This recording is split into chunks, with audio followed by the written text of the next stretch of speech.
Okay, we're sitting here with Fanie Kok from the Global Specialized Head Office. He's part of the Trail Advocacy Program. And Fanie, what is trail advocacy? Yeah, Miles, that's quite an interesting question, because I think a lot of times we think advocacy is when somebody is advocating for something. So somebody's sort of standing up for what they believe in, representing something. It's got a little bit of a political connotation to it, but I think the misconception of advocacy is there's somebody doing something on my behalf. And I almost don't want to call this program an advocacy program. It's more of a movement. As cliche as it sounds, it's more of a movement, because we are literally getting involved and getting our hands dirty, advocating for trails and the people who are putting the trails on the ground, the trail advocates who are fighting for access, and the trail builders who've got their hands in the dirt. We're getting involved, trying to support, figuring out ways to support and recognize and celebrate these unsung heroes. And when you say we, who's we? What is it? Soil, obviously soil searching, Yeah. but tell us a bit about soil searching, how it started, what is it, and so on.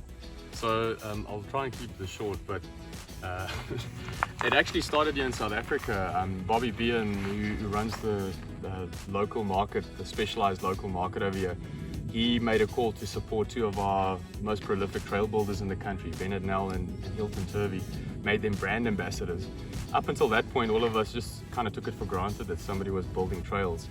And that really sparked the fire in me initially to think that shit, man, there's really a massive disconnect between riders, industry, and the people who are actually making it all possible for us. When you say all the work that's done behind the scenes, what needs to be done? I mean, what are the challenges? And obviously, there's different challenges in different areas, but just speak to some of the challenges you've had. So, I mean, I think trail building in itself is already flipping hard work. I mean, it's hard enough as it is, but just getting access, just getting permission for trail access in certain places. Marin County, perfect example.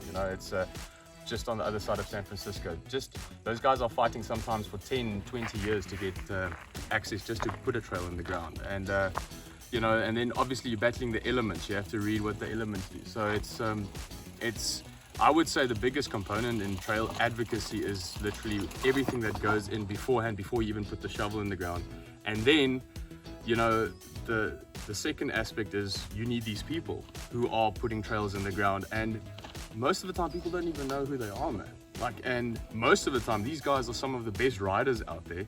They are super creative and they are super hardworking. So, and just down to earth, humble people. And a lot of these people that I've met, their own bikes are falling apart. So I'm like, that is basic, man.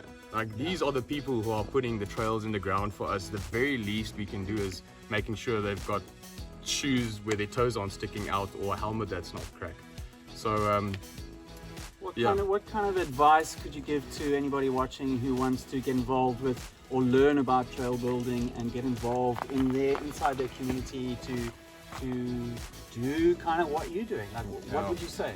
I would honestly say that it's not for everyone to go out and dig, but if you really want to feel how a broken body feels at the end of the day of hard labor, find out who your local builders are and ask them if you can pull in for a dig day. Actually go to your local shop, find out who the local builders are in the community. If your local shop doesn't know, go buy from a different shop who knows, or encourage them to start supporting their local builders. And if you don't go out and dig physically, do a fundraiser, get a paper bag and just do something and get some beers for the guy. Stand at the gate and say, beers for the builders. You would understand how much it sometimes means to the guys just to give them a high five and say thank you, man. That goes such a long way. It's a thankless job. Yeah. Okay, cool. Yeah. Fanie Kok, everyone, CEO, CFO of soilsearching.com.